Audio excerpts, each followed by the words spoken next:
The shovel hit the ground before anyone could stop him. Nathan Cole was already on his knees in the mud, digging with his bare hands, his expensive coat ruined, his bodyguard standing 10 feet back, not knowing whether to intervene or look away.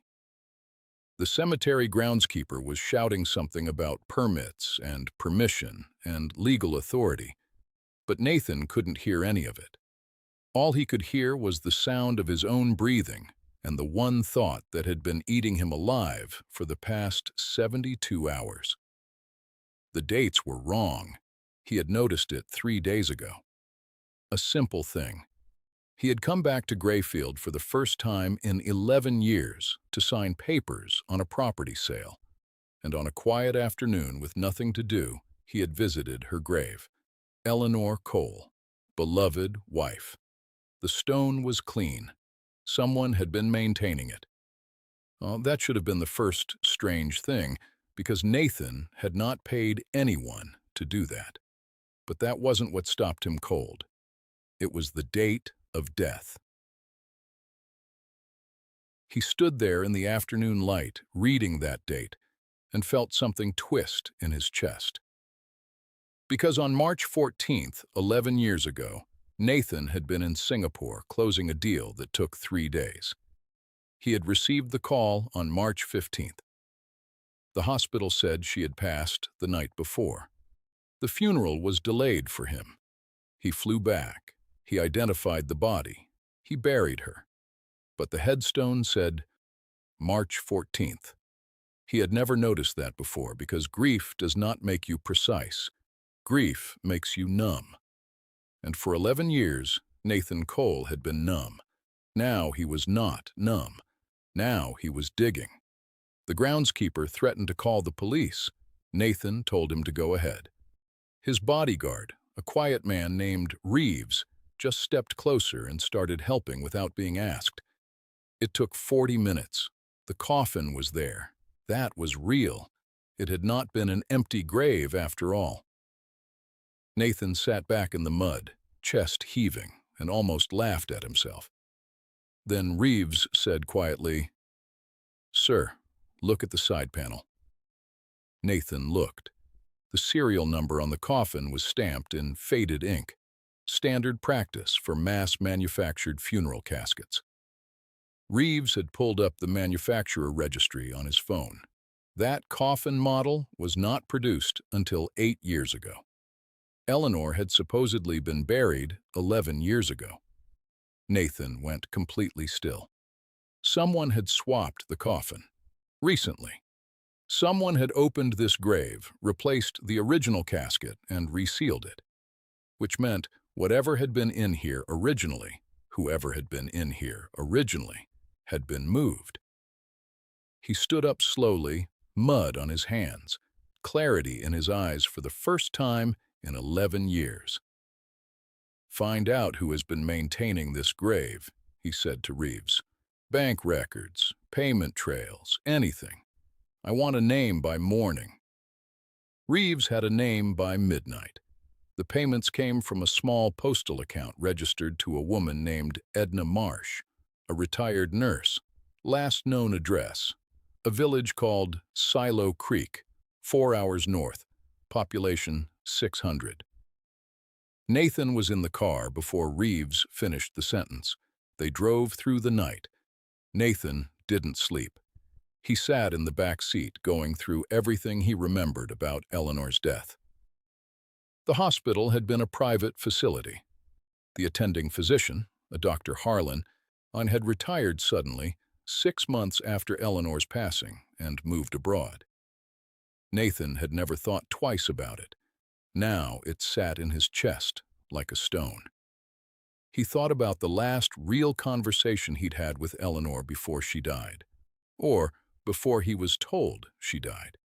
She had been scared. He remembered that now. He had dismissed it as anxiety. She had grabbed his arm at the airport and said, "Nathan, if something happens to me, promise me you won't stop looking." He had kissed her forehead and told her nothing was going to happen. He had a flight to catch. He had a flight to catch. He pressed his fist against his mouth in the dark car and said nothing for the rest of the drive. Silo Creek appeared at dawn.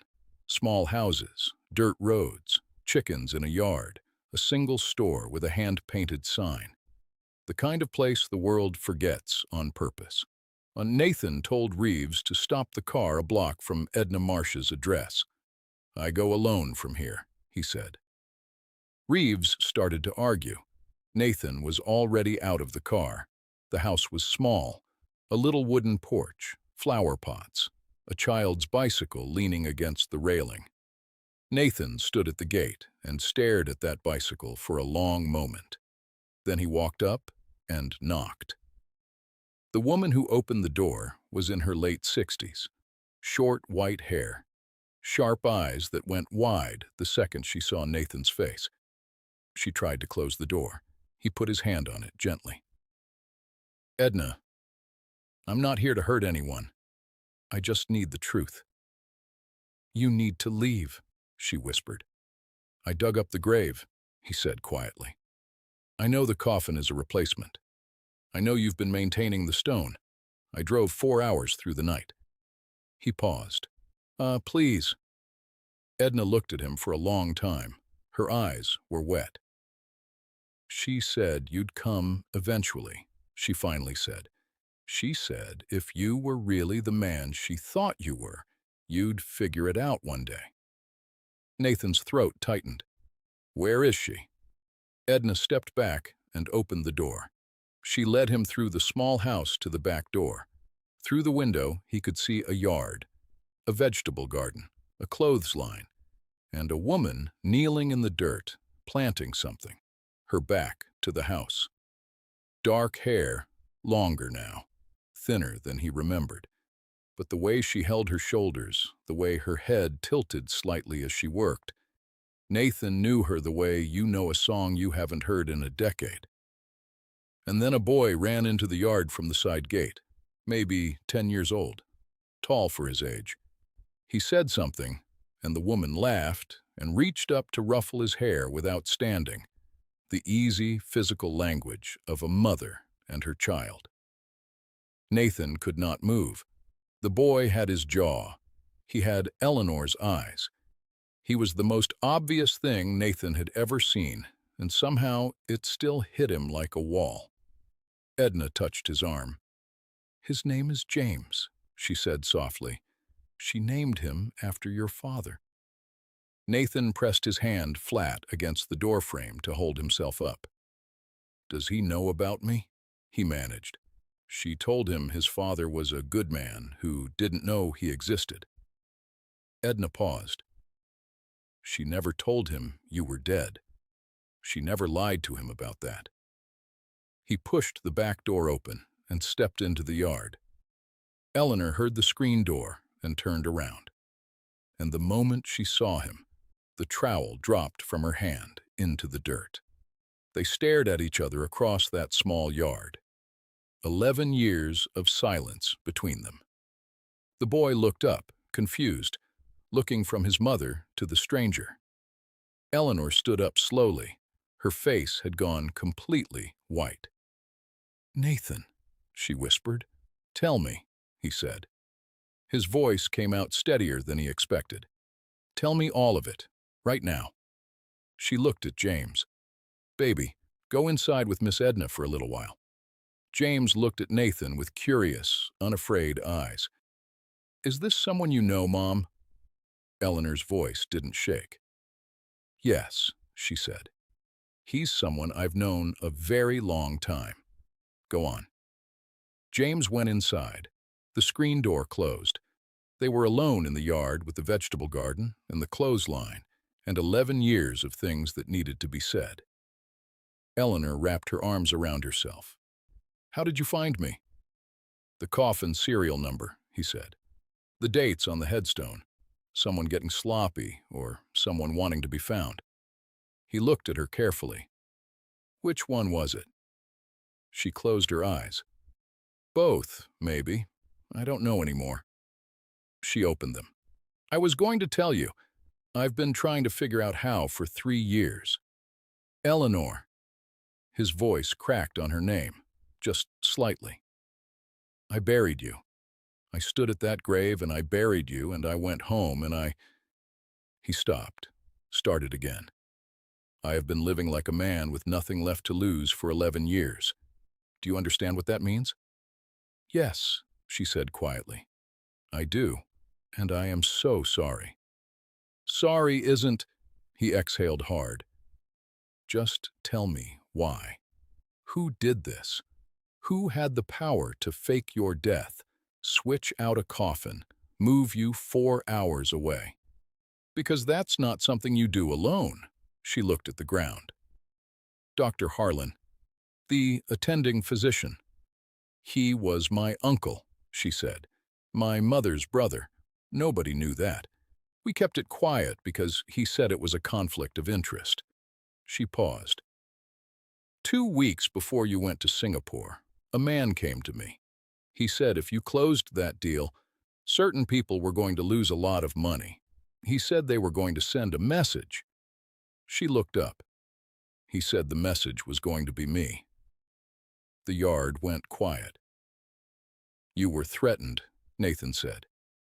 I was told I had 1 week to disappear, or I would actually disappear.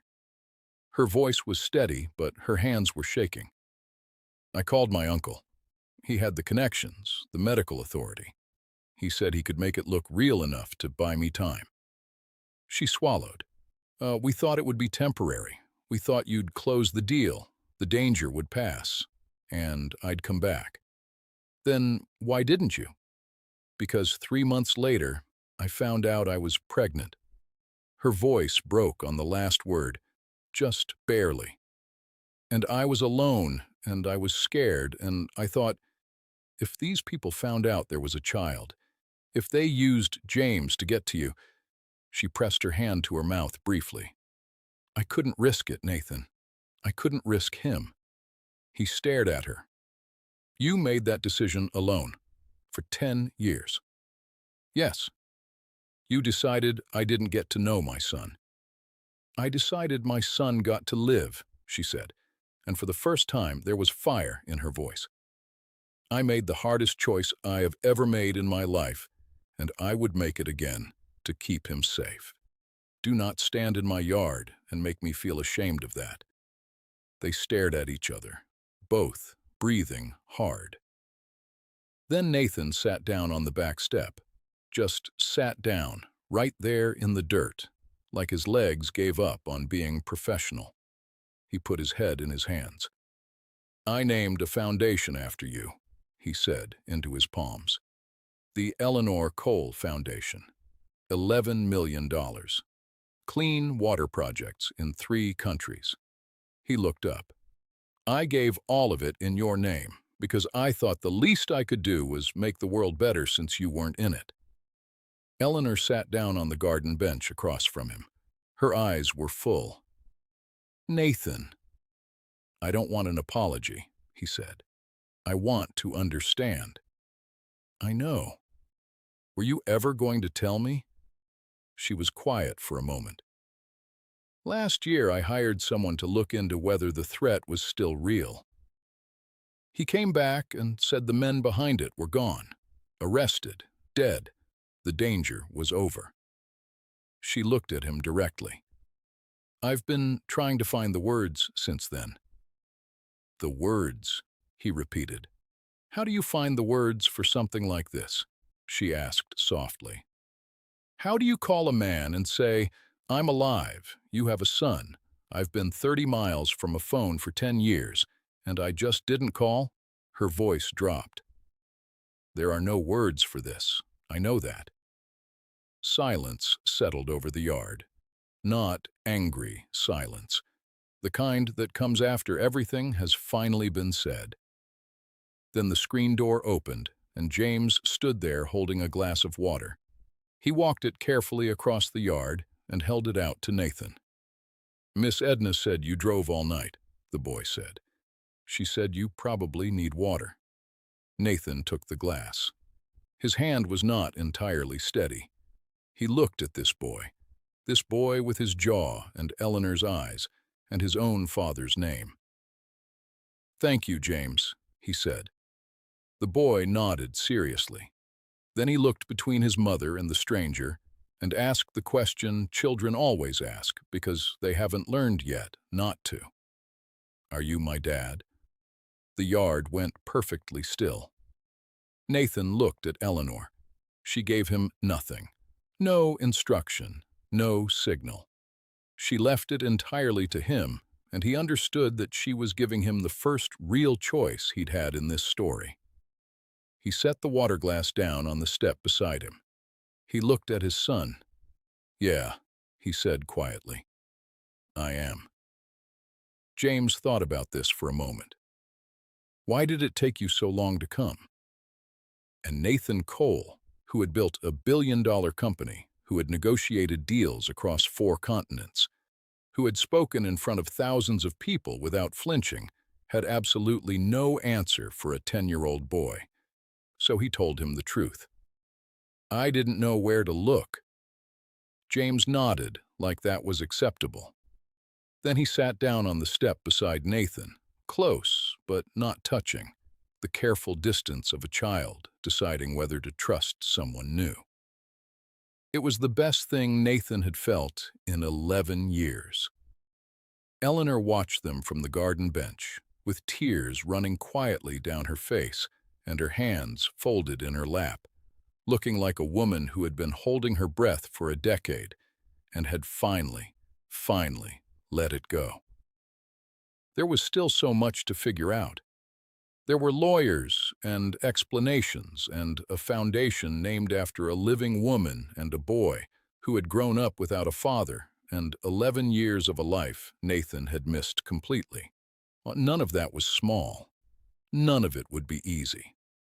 But in that yard, in that quiet village the world had forgotten, with a glass of water and a 10-year-old boy sitting close enough to matter, Nathan Cole finally stopped burying things and started finding them instead.